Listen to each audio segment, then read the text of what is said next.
भारतीय दंड संहिता की धारा 113, दुष्प्रेरित कार्य से कारित उस प्रभाव के लिए दुष्प्रेरक का दायित्व जो दुष्प्रेरक द्वारा आशयित से भिन्न हो, जो दुष्प्रेरक की आशा से भिन्न परिणाम निकलते हो।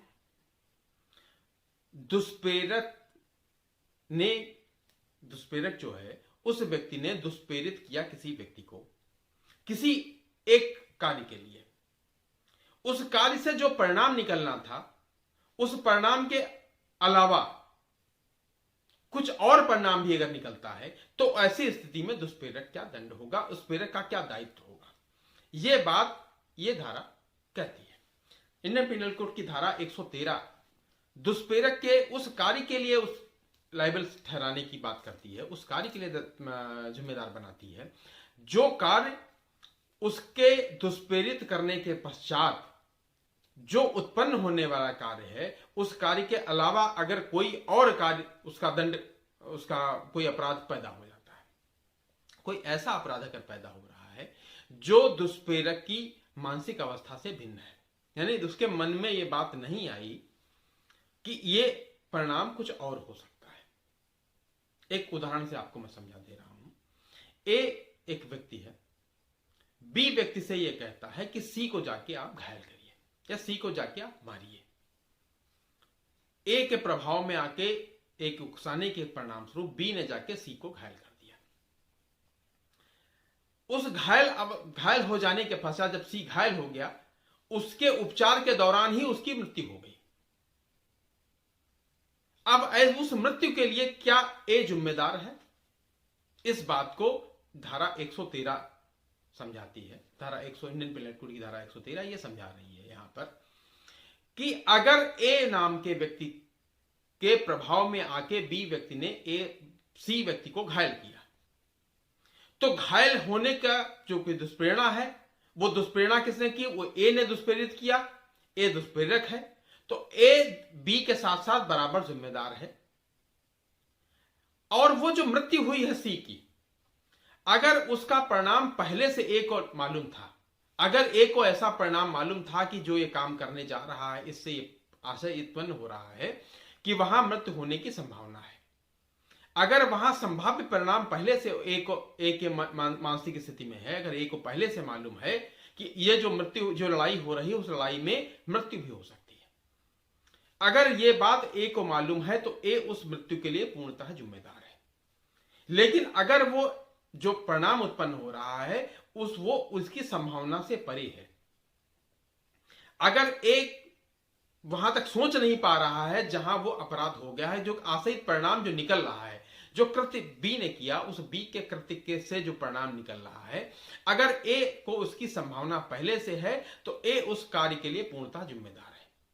लेकिन अगर ए को वो संभावना नहीं मालूम है या उस संभावना तक नहीं पहुंच पा रहा अपने सामान्य मानसिक स्थिति में, परिणाम कुछ उसने प्रेरित किसी और कार्य के लिए किया था, उस कार्य के अलावा कोई और अपराध भी वहां हो जाता है, कोई और परिणाम भी निकल रहा है और वो परिणाम ए की मानसिक स्थिति में नहीं आ रहा, ए को पहले से नहीं पता चल रहा था, ऐसी स्थिति में ए उस कार्य के लिए जिम्मेदार नहीं होगा। ए ने जो बी को समझाया, बी ने जाके सी को घायल किया, उस घायल करने के लिए पूरी तरह जिम्मेदार ए है। लेकिन अगर वहां पर ए के मानसिक स्थिति में नहीं था कि इसकी मृत्यु भी हो सकती है, उसकी सोच में नहीं था, इसके परिणाम में नहीं था,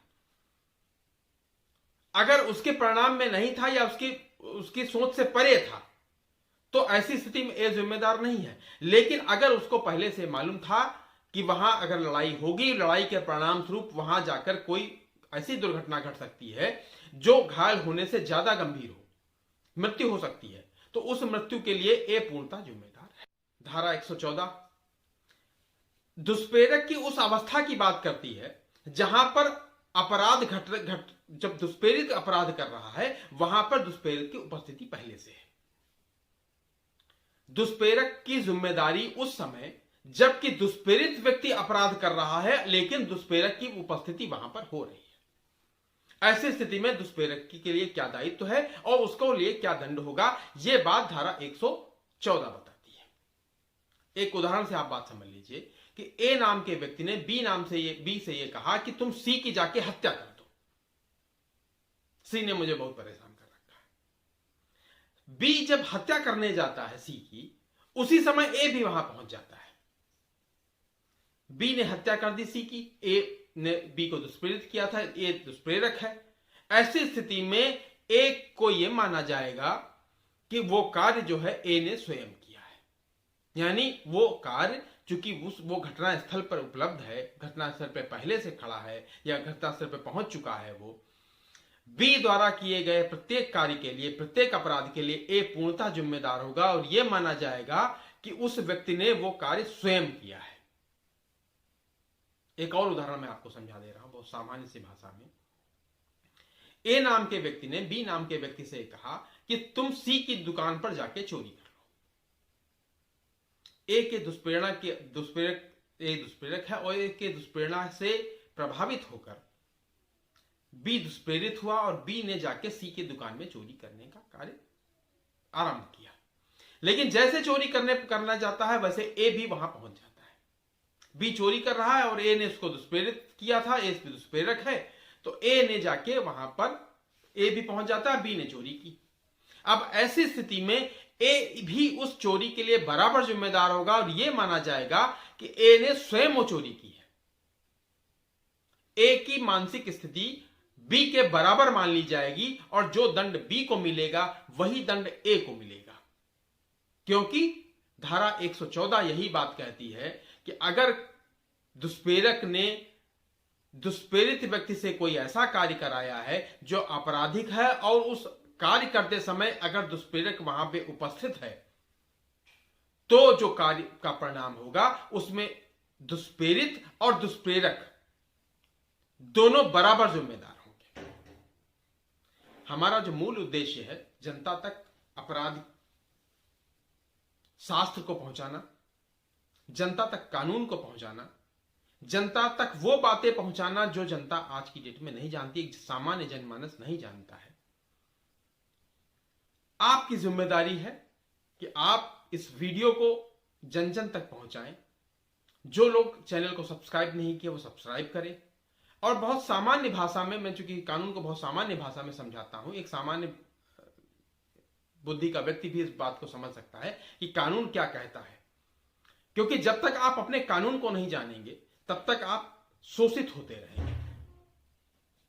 आपको कभी कोई लोक सेवक शोषित करेगा, कभी कोई पुलिसकर्मी शोषित करेगा, कभी कोई और शोषित करेगा। तो उस शोषण से बचने के लिए जरूरी है कि आप अपने कानून को जानें, क्योंकि कानून की अज्ञानता भारत में क्षम्य नहीं है।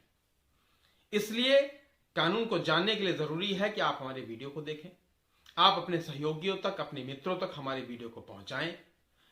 कोई आपके मन में अगर कोई विचार आ रहा है तो हमारे इसी चैनल पे आप कमेंट कर सकते हैं, आप व्यक्तिगत रूप से हमें फोन भी कर सकते हैं, आप मुझे मैसेज कर सकते हैं और आप क्या जानना चाहते हैं वो जरूर मुझे बताएं, जिससे हम आपके जो जिज्ञासा है उसको शांत करने के लिए एक नया वीडियो बनाएं।